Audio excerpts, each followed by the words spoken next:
숭쿵맘의 책으로 읽는 인간심리 14살을 시작하는 처음 심리가 이번 시간에는 방관자 효과에 대해 알아보도록 하겠습니다. 자, 여러분은 비가 억수같이 내릴 때 물 웅덩이를 피한다는 게 그만 미끄러진 적 있으신가요? 그럴 때 우산은 날아가 버리고 가방은 떨어지고 난리가 아닌데 아무도 도와주지 않는 거예요. 그럴 때 여러분들은 어떤 생각이 드나요? 사람들이 어쩜 그럴 수가 있지? 어떻게 저렇게 이기적일까? 라는 생각들을 하게 되죠. 자, 1964년에 미국 뉴욕에서 있었던 일입니다. 제노비스라는 28세 여성이 퇴근 후에 집으로 돌아가는 중이었어요. 제노비스는 차를 주차장에 세워두고 30m쯤 떨어진 자기 아파트를 향해 걸어갔습니다. 그런데 갑자기 나타난 강도가 제노비스의 등을 칼로 2번이나 찔렀습니다. 제노비스가 소리를 지르자 누군가 아파트 창문을 열고 그러지 말라고 소리쳤습니다. 강도는 그 소리에 도망을 쳤지만 아파트에 사는 다른 사람들은 아무도 나와보지 않았습니다. 사람들은 창문을 슬쩍 열어보고는 별일 아니라는 듯이 창문을 닫아버렸습니다. 아무 일도 일어나지 않자 도망갔던 강도가 다시 돌아와 비틀거리는 제노비스를 수차례 더 칼로 찌르고는 돈을 빼앗아 달아나 버렸습니다. 아니, 세상이 어떻게 사람들이 어떻게 된 거 아니에요? 이런 생각을 하게 되죠. 강도가 달아날 때까지 걸린 시간은 무려 35분이나 걸렸습니다. 그런데 그동안 아무도 경찰에 신고조차 하지 않았다는 것이죠.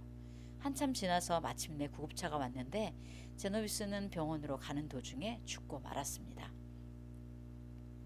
다음날 신문에 이 사건이 보도되자 미국 전역에서 난리가 났어요.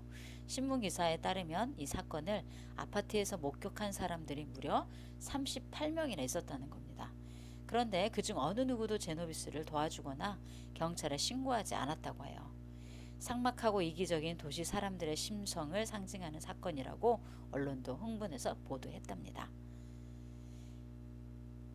자, 미국의 심리학자 밥 라타네라는 사람은 그렇게 생각하지 않았어요. 라타네는 강도가 제노비스를 공격하는 것을 보고도 아무도 신고하지 않은 것은 오히려 너무 많은 사람들이 그 사건을 목격했기 때문이 아닐까 하고 의문을 가졌습니다. 그 의문 때문에 라타네는 1968년에 이런 실험을 해보았습니다. 실험에 참가하기로 한 사람을 잠깐 대기실에서 기다리게 했어요. 그가 대기실에 앉아있는 동안에 벽에 뚫린 통풍구를 통해서 연기가 들어오게 하는 겁니다. 2, 3분 후에 방 안에 연기가 가득 찼습니다. 이러한 사실을 참가자가 연구팀에 알리러 방을 나서기까지 걸리는 시간은 얼마나 될까요? 자, 대기실에 혼자 앉아있던 참가자의 75%가 2분 이내에 연기가 난다고 신고했습니다. 그런데 대기실에 여러 명이 함께 있으면 신고를 하러 오는 비율이 낮아졌고요. 또 신고하기까지 걸리는 시간도 길어졌습니다. 이런 현상은 대기실의 인원수가 많으면 많을수록 더 심해졌어요. 굉장히 이상하죠. 네, 목격한 사람이 많을수록 신고 시점이 빨라질 것 같은데 정반대로 목격자가 혼자 있을 때 더 일찍 신고를 했다는 이야기죠. 목격자가 자기 혼자면 자기밖에 책임질 사람이 없으니까. 그런데 이제 목격자가 여러 먹일 때는 서로 이런 거죠. 누군가 신고를 하겠지 하고 미루는 겁니다. 괜히 신고한다고 설치다가 호들갑 떤다고 면박당하진 않을까 눈치를 보고 있었는지도 모르죠. 이렇게 이제 특수한 상황에 처하면 사람들은 이게 무슨 상황일까 하고 궁금해하면서도 다른 사람 눈치를 보게 되거든요.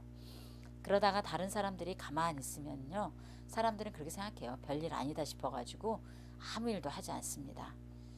그때도 사람들은 남들이 가만히 있으니까 제노비스 사건 때요, 그저 흔하디흔한 부부싸움일 거라고 생각한 겁니다. 그리고 지금 눈앞에서 벌어지는 일이 강도나 살인처럼 심각한 사건이라면 누군가 이미 신고를 했겠거니 하고 생각한 거지요. 이런 식으로 서로가 상대방에게 책임을 미루는 것을 방관자 효과라고 합니다. 사람이 죽어가는데도 책임감을 못 느끼고 방관만 하고 있었다는 뜻입니다. 자기가 곤란한 일을 겪을 때에 주변 사람이 여러 명 있다면 그중 한 사람을 구체적으로 지칭해서 도움을 청해야 하죠. 저기 안경 쓴 아저씨, 경찰에 신고 좀 해주실래요? 저기 빨간 스웨터 입은 아주머니 119 좀 불러주세요. 이런 식으로 말입니다. 자, 이번 시간에는 방관자 효과에 대해서 알아봤습니다.